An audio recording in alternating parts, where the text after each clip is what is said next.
ये हसी वादियां, ये खुला आसमां, बर्फ की बारिश से धुली हुई पहाड़ियां, ठंडी सफेद चादर ओढ़े बूढ़े दरख्त।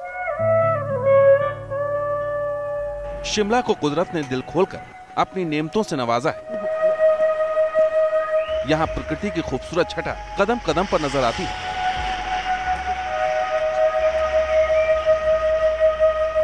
पहाड़ों की रानी के नाम से मशहूर शिमला में एक बार फिर चुनावी समा बनने लगा। 2019 के लोकसभा चुनाव का दंगल शुरू होने वाला है। आम चुनाव के सियासी महासंग्राम को लेकर इस ऐतिहासिक शहर का क्या मिजाज है, ये जानने समझने के लिए न्यूज नेशन की टीम शिमला पहुंची। इस समय हम शिमला में हिमाचल यूनिवर्सिटी के कैंपस में मौजूद हैं और ये जो आप पूरा कैंपस देख रहे हैं, खासकर ये जो लाइब्रेरी आप यहाँ पर देख रहे हैं, यहीं से बहुत सारे स्टूडेंट्स पढ़ के आगे निकलते हैं और बड़े बड़े पदों पर काम करते हैं। ये जो स्टूडेंट्स हैं यहाँ पर हिमाचल यूनिवर्सिटी में, इनकी काफी तीखी नजर जो है वो देश के मुद्दों पर रहती है। साथ ही जो हिमाचल के अलग अलग मुद्दे हैं उनको लेकर भी ये लोग सजग हैं और लगातार उस पर नजर बना के रखते हैं। 2019 में ये लोग यहाँ पर क्या सोच रहे हैं? क्या इनको लगता है कि नरेंद्र मोदी अभी भी वही चेहरा है जो अगला इलेक्शन जिताएगा बीजेपी को, या फिर राहुल गांधी जो है वो भी यहाँ पर इमर्ज हो रहे हैं? इस चुनाव में शिमला के युवाओं के क्या मुद्दे अहम हैं? वो वोट डालते समय किन सरोकारों को अहमियत देंगे? ये सवाल हमने हिमाचल प्रदेश यूनिवर्सिटी के छात्रों के सामने रखे। जिस हिसाब से हिमाचल की साक्षरता दर है 83.78%, तो उसी बेस पे मैं कहना चाहूँगा कि मुद्दों पे ज़्यादा जो नज़र रहेगी जनता की। क्या मुद्दे हैं हिमाचल के? क्या लोग, आप क्या सोचते हैं, क्या क्या मुद्दे हैं आप लोगों के? सबसे पहले ये कि अनएम्प्लॉयमेंट, सेकंड ये कि वो जो टूरिज्म जो है वो मतलब और ज़्यादा ग्रो कर सकता है, तीसरा ये कि वो जो पानी की वो जो प्रॉब्लम है। शिमला लोकसभा सीट की बात की जाए तो साल 2014 के चुनाव में यहाँ से बीजेपी के वीरेंद्र कश्यप चुने गए। इससे पहले वो 2009 में भी यहीं से सांसद चुने गए थे। इस बार सीट को बचाए रखना बीजेपी के लिए चुनौती होगी। वहीं कांग्रेस पूरी कोशिश करेगी कि वो शिमला के संग्राम में फिर से जीत का परचम लहराए। मैं एक ग्रामीण एरिया से खुद भी आता हूं और ग्रामीण एरिया में घूमते भी है, तो वहां पे ये दिखता है कि लोगों में ये है कि वो कभी हमारे एरिया में आए ही नहीं। जहां तक हिमाचल प्रदेश की आधी आबादी का सवाल है, तो महिलाओं के लिए सुरक्षा सबसे बड़ा मुद्दा है। हिमाचल की समस्या बहुत ज्यादा है। वुमेन बिल्कुल सेफ नहीं है यहाँ पे। गुड़िया केस जो है यहाँ पे, उसको अभी तक इंसाफ नहीं मिल पाया है। बात वुमेन सेफ्टी की है, बात कांग्रेस और बीजेपी की नहीं है। वो तो फिर हम मुद्दे को मद्देनजर रखते वोट दे पाएंगे। मुझे लगता है जैसे आजकल सरकार रिलीजन के ऊपर ज्यादा ध्यान दे रही है, गाय के ऊपर ज्यादा ध्यान दे रही है, तो आई थिंक एम्प्लॉयमेंट और लड़कियों की सेफ्टी के ऊपर अगर ज्यादा ध्यान देंगे तो वो हमारे लिए भी सिक्योर फील होगा। कांग्रेस ने हाल में किसानों की कर्ज माफी के मुद्दे को जोर शोर से उठाया है। राहुल गांधी इस सवाल को लेकर एनडीए सरकार पर दबाव बनाने की कोशिश कर रहे हैं। माना जा रहा है कि कांग्रेस किसानों की कर्ज माफी के इशू को लोकसभा चुनाव में भी उठाएगी। मुझे लगता है कि कर्ज माफी इसका कोई सॉल्यूशन नहीं है। भारतीय जनता पार्टी के पूर्ण बहुमत वाली सरकार बनाएगा, ये मेरा पूरा विश्वास है।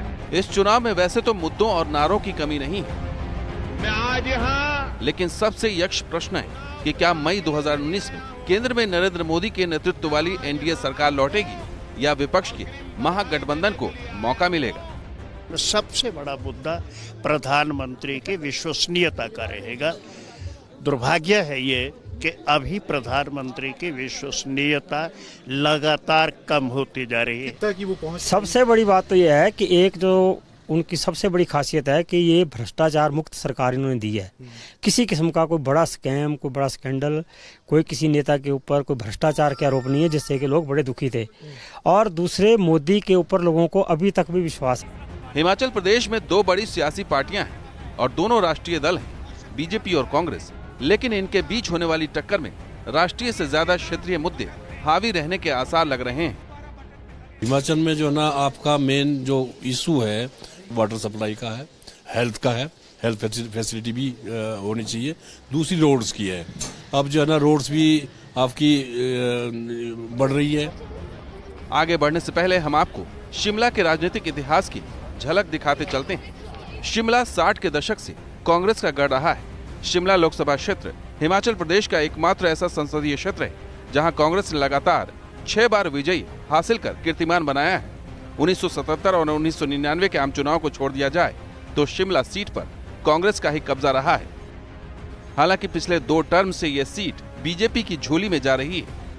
देश 2019 के चुनावों को लेकर आगे बढ़ रहा है और इस समय हम शिमला में यहाँ पर जो चैम्बर काउंसिल है वहां पर यहाँ पे मौजूद हैं और ये जो चैम्बर काउंसिल है वो अब यहाँ पर विधानसभा बन चुकी है और एक बहुत बड़ा इतिहास जो है वो इस बिल्डिंग का यहाँ पर रहा है। और इसके बारे में ये कहा जाता है कि जब इस बिल्डिंग का यहाँ पे उद्घाटन हुआ था उस समय लॉर्ड रीडिंग जो थे वो यहाँ पर जो बग्गी थी 6 घोड़ों वाली उसमें बैठ कर आए थे और एक बड़े स्तर पर यहाँ पर उसका उद्घाटन जो है वो यहाँ पर किया गया था और जो बैंड उस समय यहाँ पर इस्तेमाल किया गया था उसकी धुनें जो थी वो पूरे शिमला में बताया जाता है कि सुनाई गई थी। लोकसभा चुनाव में करीब 100 दिनों का ही वक्त बचा है, लेकिन शिमला में फिलहाल किसी एक पार्टी की हवा नजर नहीं आ रही है।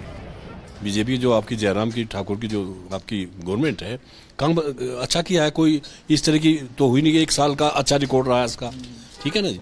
उसमें आपके विकास की बात कर लीजिए, उसमें आप जो ना आपके जो लॉ एंड ऑर्डर की बात कीजिए। झूठ के सहारे 2014 का जो एनडीए ने सरकार बनाई उसका जवाब जो है आने वाले 2019 के चुनाव में भारतीय जनता पार्टी और मोदी जी को मिलने वाला है। शिमला हिमाचल प्रदेश की राजधानी है। अगर यहाँ के सियासी तापमान को राज्य का इंडिकेटर माना जाए तो जनमत बीजेपी और कांग्रेस के 2 ध्रुवों के बीच बटा हुआ नजर आ रहा है। वे 2 बारी से यहाँ पे सांसद रहे हैं। मैं समझता हूँ कि उनका जो पूरा ये कार्यकाल है ये बहुत ही निराशाजनक रहा है और बहुत ही जिसको हम कह सकते हैं पूरी तरह से असफल रहा है। तो अभी जो सांसद हैं यहाँ जो नरेंद्र मोदी की गवर्नमेंट है, आपको लगता है वो अचीव कर पाए जो उनको करना? काफी हद तक लोग उससे सेटिस्फाइड हैं। मैं ये नहीं कहूँगा कि सांसद महोदय का योगदान नहीं रहा है, उनका योगदान रहा है और बहुत सारी कमियां भी रही है। हिमाचल प्रदेश देश के उन राज्यों में शुमार किया जाता है जो विकास की दौड़ में आगे हैं। देश में प्रति व्यक्ति आय 1,12,835 रुपए है, जबकि हिमाचल प्रदेश में यह आंकड़ा 1,58,462 रुपए है। हिमाचल प्रदेश की अर्थव्यवस्था कृषि पर आधारित है और इसमें बड़ा योगदान सेब की खेती का है, लेकिन सेब के किसानों की सरकार से एक बड़ी शिकायत है। हमारा 2014 के बाद जो हमारे को वायदे किए गए थे, खासकर कि सेब को लेके कि हम जो इंपोर्ट ड्यूटी है उसको 50% से बढ़ा के हम 100% करेंगे, जिससे इंपोर्ट सेब का कम हो और हमारे हिमाचल के बागवानों को फायदा हो, उस तरफ जो है सरकार ने कोई ध्यान नहीं दिया है। शिमला लोकसभा क्षेत्र में विधानसभा की 17 सीटें हैं। 2017 के विधानसभा चुनाव में बीजेपी ने इनमें से 8 सीटों पर कब्जा जमाया था। कांग्रेस ने भी इतनी सीटें अपने नाम की थी। इस समय हम शिमला की मॉल रोड पे मौजूद हैं और 2019 का जो चुनाव है उसमें शिमला संसदीय क्षेत्र जो है यहाँ काफी इंपॉर्टेंट ये माना जाता है और यहाँ पर वीरेंद्र कश्यप हैं बीजेपी के, जो यहाँ पर 2 बार चुनकर यहाँ पर आ चुके हैं। लेकिन कई तरह की यहाँ पर समस्याएं शिमला में रही हैं और लोग 2019 को लेकर यहाँ पर किस तरह का मन बना रहे हैं। 2017 के विधानसभा चुनाव में बीजेपी ने कांग्रेस को सत्ता से बेदखल कर हिमाचल प्रदेश में सरकार बनाई थी। तो अब सवाल है कि 1 साल में जयराम ठाकुर सरकार के कामकाज से बीजेपी के लिए लोकसभा की राह आसान होगी। सबसे बड़ी बात कि प्रदेश की जनता का विश्वास जीता है और 88 विधानसभा क्षेत्र में से 63 विधानसभा क्षेत्र में सीधा संपर्क जा करके लोगों के बीच में स्थापित किया, जा करके उनकी बात को सुना, अपनी बात को कहा और प्रदेश हमको समझ पाया, हम प्रदेश को समझ पाए। शिमला में एयर टैक्सी यानी हेली टैक्सी का मुद्दा भी चुनाव में उठ सकता है। लोगों को इस सेवा से उम्मीद बंधी थी, लेकिन लगता है अभी वो आशा पूरी नहीं हुई है। सुविधाएं चली थी, एक वो उड़ान और सब दूसरा यहाँ से एचपीटीडीसी ने चलाई थी जिसमें हेलीकॉप्टर्स चलने थे, उसकी उड़ानें हार्डली 2 या 3 उड़ानें हुई है। और अभी हम डाटा लेने जब मैं गया अपनी रिसर्च के रिगार्डिंग तो वो कहा कि वो लगभग बंद है। वैसे देखा जाए पूरी बहस इस बात पर टिकी है कि आखिर शिमला में इस बार चुनावी ऊंट किस करवट बैठेगा। सियासत की शतरंज पर कौन से मोहरे चले जाएंगे और कौन से पिटेंगे, और क्या बीजेपी हिमाचल प्रदेश की 4 लोकसभा सीट बरकरार रख पाएगी। शिमला में इस बार यहाँ पर जो ये संसदीय चुनाव होगा ये जरूर यहाँ पर मुद्दों के आधार पर होगा। प्रधानमंत्री नरेंद्र मोदी का चेहरा जरूर एक बड़ा चेहरा है, लेकिन जो यहाँ के मुख्यमंत्री हैं उनका एक चेहरा जो है एक साफ छवि का चेहरा है और हो सकता है कि लोग उनके नाम पे यहाँ पर वोट दें। और शिमला के बाद अब बात करते हैं हमीरपुर सीट की। हमीरपुर लोकसभा क्षेत्र में ज्यादातर पंजाब से लगा मैदानी हिस्सा आता है। हमीरपुर जिले के अलावा ऊना और बिलासपुर भी इस लोकसभा क्षेत्र के अंदर आते हैं। इसे बीजेपी का गढ़ माना जाता है, लेकिन क्या बीजेपी के इस दुर्ग में कांग्रेस सेंध लगा पाएगी, ये समझने न्यूज नेशन की टीम बिलासपुर पहुंची। इस समय हम हिमाचल के बिलासपुर की मेन मार्केट में मौजूद हैं और ये जो बिलासपुर संसदीय क्षेत्र है, ये यहाँ पर हमीरपुर और बिलासपुर मिलकर यहाँ पर संसदीय क्षेत्र जो है वो बनता है। और यहाँ के जो पूर्व मुख्यमंत्री हैं प्रेम कुमार धूमल, उनके बेटे अनुराग ठाकुर जो हैं वो यहाँ से सांसद चुनकर जो है वो हमेशा जाते हैं। हमीरपुर हिमाचल प्रदेश के मुख्यमंत्री रहे बीजेपी नेता प्रेम कुमार धूमल की परंपरागत सीट मानी जाती है। हमीरपुर में ही जन्मे प्रेम कुमार धूमल साल 1989 से पहली बार यहां से सांसद चुने गए थे। धूमल ने ही इस सीट पर पहली बार बीजेपी का सूखा खत्म किया था। हमीरपुर सीट पर धूमल की विरासत अब तक चली आ रही है और पिछले 30 सालों में सिर्फ 1996 में यहां कांग्रेस की वापसी हो पाई थी। साल 2008 में जब पिता प्रेम कुमार धूमल ने हिमाचल की सत्ता संभाली और हमीरपुर लोकसभा सीट खाली हुई, तो पार्टी ने उनके बेटे अनुराग ठाकुर को ये सीट सौंप दी। अनुराग ने भी सीट जीतकर पार्टी के फैसले को सही साबित किया। अभी तक इस सीट पर अनुराग ठाकुर अविजित है। साल 2008 में अनुराग ठाकुर पहली बार संसद तक पहुंचे थे। इसके बाद 2009 और 2014 में भी हमीरपुर की जनता ने उनको अपना समर्थन दिया। बीजेपी के जिन युवा नेताओं से पार्टी को उम्मीदें हैं, उनमें अनुराग ठाकुर पहली कतार में हैं। लेकिन एक सांसद के तौर पर अनुराग ठाकुर कितने सफल हैं? क्या उन्होंने हमीरपुर की जनता को विकास की सौगात दी है? ये सवाल हमने बिलासपुर की जनता से पूछे।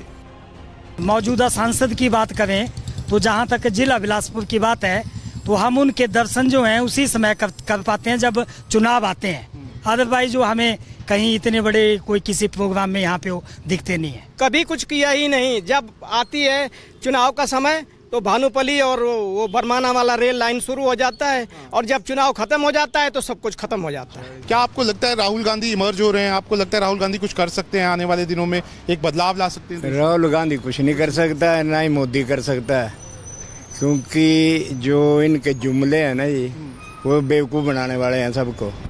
बिलासपुर में अनुराग ठाकुर के खिलाफ कुछ लोगों की शिकायतें नजर आती हैं, तो स्टेडियम बनवाने जैसे कामों के लिए लोग उनकी तारीफ भी करते हैं। अच्छा काम करा उन्होंने। किस तरह के काम आपके किए? हमारे तो अच्छा है, युवाओं के लिए भी अच्छा करा उन्होंने, क्रिकेट स्टेडियम सारा कुछ करा, बढ़िया काम करा है। बाकी आगे देखते जनता की क्या राय है। बिलासपुर में एक ऐसा मुद्दा भी है जिसका वजूद भारत में लोकतांत्रिक राजनीति की शुरुआत से है। बिलासपुर की सतलुज नदी पर साल 1948 में बांध बनना शुरू हुआ था, जो 1963 में बनकर तैयार हुआ था। बांध की वजह से हजारों लोग विस्थापित किए गए थे, जो अब बिलासपुर शहर में रहते हैं। इन लोगों का कहना है कि जो वादे इनसे किए गए थे वो आज तक किसी पार्टी ने पूरे नहीं किए। शहर के हाल में बसे 45 साल में इन दोनों पार्टियों की नुर्रा कुश्ती ने हमको इतना प्रताड़ित पीड़ित किया है कि बिलासपुर का हर व्यक्ति इस वक्त मतलब पूर्णतया इन्होंने अपने हिसाब से ध्वस्त कर दिया गया है। मोदी सरकार का जो काम है उसको कहाँ आंकते हैं आप? मोदी सरकार ने अभी तक हिमाचल का कुछ नहीं किया, खासकर हम उजड़े हुए विस्थापित हैं। हमारे बारे में कोई सोचा नहीं जा रहा इसके बारे में। हमीरपुर लोकसभा क्षेत्र में रेल भी बड़ा चुनावी मुद्दा है। हिमाचल प्रदेश में अभी तक ऊना तक ही रेल लाइन है। 2014 के चुनाव में सांसद अनुराग ठाकुर ने वादा किया था कि हमीरपुर शहर तक ट्रेन पहुंचाई जाएगी, लेकिन ये वादा अभी अधूरा है। क्या इन अधूरे वायदों की भरपाई मोदी सरकार की वो योजनाएं कर पाएंगी जो उन्होंने गरीबों के लिए शुरू की हैं? इसका जायजा लेने हम बिलासपुर के ग्रामीण हिस्से में पहुंचे। देश में 2019 का चुनाव कई मुद्दों को लेकर लड़ा जाएगा, लेकिन अगर पिछले 4.5 साल की बात करें तो ऐसी कई योजनाएं प्रधानमंत्री नरेंद्र मोदी द्वारा शुरू की गई हैं, जिसको लेकर जो प्रधानमंत्री हैं वो लोगों के बीच यहां पर जाने भी वाले हैं। लेकिन क्या प्रधानमंत्री नरेंद्र मोदी की जो योजनाएं गांव के लोगों के लिए शुरू की गई थी, क्या वे गाँव के लोगों तक पहुँच पाई हैं? वो जानने के लिए हम यहाँ पर बिलासपुर के पास घाघस एरिया में मौजूद हैं। जैसे गैस कनेक्शन बांट रहे हैं, गैस घर घर में टॉयलेट बन रहे हैं, और जैसे गरीबों लोगों को मकान बन रहे हैं, उनका पैसा मिल रहा है, बहुत योजना मिल रही है। आप देख सकते हैं इनका मानना है कि योजनाएं जो हैं वो यहाँ तक पहुंची हैं। आप मुझे बताइए कि ये जो योजनाएं शुरू की गई थी, कहीं ना कहीं विपक्ष इन योजनाओं पे सवाल उठाता है। वो बोलता है कि सिलेंडर तो मिला लेकिन उसको वो दोबारा लोग नहीं भरवा पा रहे। क्या ये हकीकत है? नहीं सर, ऐसा कुछ नहीं है। अगर गवर्नमेंट ने योजनाएं चलाई है, लोगों तक प्रोवाइड ये फैसिलिटी लोगों को प्रोवाइड करवाई है, तो जब वो फ्री में सिलेंडर गवर्नमेंट दे रही है तो इतनी तो लोगों में ये गरीबी भी नहीं है कि उसको दोबारा नहीं भरवा सकते। इम्प्रूवमेंट देखा है, हमने महसूस किया है कि it is a good government. आपको लगता है कि जो सिलेंडर की योजना थी उससे फर्क पड़ा? क्या क्या मुश्किलें होती थी पहले? बहुत मुश्किलें होती थी, लकड़ियाँ ले आने पड़ती थी, चूल्हा जगाना पड़ता था। तो बस गैस सब तक पहुंचा है गैस, लगभग सारी महिलाओं तक पहुंचा। हाँ जी पहुंची। तो आपकी बात करते हैं आपस में कि कितना अच्छा हो गया है? हाँ जी अच्छा हो गया जी, बहुत बढ़िया हो गया। मोदी सरकार की विकास योजनाओं की रोशनी हिमाचल के गाँव तक भी पहुँची है। यहाँ कई लोग सरकार की कमोबेश तारीफ करते नजर आए। माता शबरी योजना भी चलाई थी और दूसरी है भाई PBMY की जो फर्स्ट डिलीवरी पे 5,000 रुपए मंत्री चलाई है। फायदा पहुंच पाया जो पहुंचा है सर, पहुंचा है, ऐसी बात नहीं, पहुंचा भी है। लेकिन अब हमें मोदी जी ने 1,500 रुपये पढ़ाई थी, अब पंजाब में तो 10,000 पेमेंट है। आंगनवाड़ी वर्कर वही काम करती है, वही हम करते हैं, बराबर काम करते हैं, तो हमारी पेमेंट को नहीं है, हमारे तो कम है। का फर्क आपको लग रहा है अपने एरिया में? हाँ जी है, थोड़ा बहुत है पर ज़्यादा नहीं, थोड़ा। हमें बहुत फ़ायदा मिला है, चेंज आ गया। जैसे अभी कोई मेहमान आता है तो जल्दी से, जब हम चाय लकड़ियों से चाय बनाने के लिए बहुत टाइम लगता है, जब गैस आ गई है तो हमारे घर में हम जल्दी से गैस जला के बना सकते हैं उसमें चाय। फिर और भी बहुत से बदलाव आए हैं हमारे घर में। मिडिल क्लास किसी भी चुनाव का पासा पलट सकता है। हिमाचल का मध्य वर्ग आखिर किसके साथ है? शिमला बिलासपुर हाईवे पर एक रेस्टोरेंट में हमने लोगों का मूड भांपने की कोशिश की। सर आप मुझे बताइए कि जिस तरीके से अब चुनाव नजदीक आते जा रहे हैं तो क्या लगता है हिमाचल के जो लोग हैं वो अब इस बार क्या करने वाले हैं? क्या मुद्दों के आधार पर वोट डाले जाएंगे? पता नहीं, अभी तो सर ये तो आने वाला चुनाव भी बताएगा। तो अभी तो मोदी चला हुआ, ठीक है, बाद में देखेंगे अभी। हाँ जी। तो आपको नहीं लगता राहुल गांधी भी आ रहे हैं? राहुल गांधी ने 3 स्टेटों में जीता है, वो भी अच्छा है, वो भी अच्छा काम कर रहा है, शायद आ सकता है। क्या हिमाचल की जनता भी नेशनल इश्यूज पे नजर बना के रखती है? सर एक ही इशू है सबसे जरूरी, डेवलपमेंट है तो सारे इशू छोटे हैं। अब इशू तो किसी भी चीज़ का बना देते हैं, एक गाय मरती है उसका भी इशू बन जाता है, एक एक्सीडेंट होता है 2 बसें जला देते हैं, इशू वो भी बन जाता है। पर जो मेन इशू यंग जनरेशन को चाहिए वो डेवलपमेंट, और सिर्फ डेवलपमेंट और कुछ। आपको लगता है हिमाचल में उस स्तर की डेवलपमेंट अभी तक हो पाई है जो मतलब चाह रहे थे? शुरुआत तो हुई है सर, हिमाचल की लाइफलाइन रोड ही है। रोड अगर नेशनल हाईवे बढ़ रहे हैं तो देर से ही पूरे होंगे, पर या जल्दी पूरे हों, पर डेवलपमेंट तो आएगी। जब रोड आएगा तो डेवलपमेंट आएगी। साल 2014 में बीजेपी ने हिमाचल प्रदेश की चारों सीट जीतकर कांग्रेस को बुरी तरह पछाड़ा था। हिमाचल में राजनीति की रफ्तीली राहों पर बीजेपी 2019 में एक बार फिर अपने कदम मजबूती से बनाए रखने की कोशिश में जुटी है। तो दूसरी तरफ राहुल गांधी की अगुवाई में कांग्रेस भी अपनी खोई साख को हासिल करने का मिशन चला रही है। अब इनमें से कौन कामयाब होगा, इसका जवाब तो चुनाव की अग्नि परीक्षा के बाद ही मिलेगा। वीडियो जर्नलिस्ट एजाज अहमद के साथ शाहनवाज खान, न्यूज नेशन, बिलासपुर।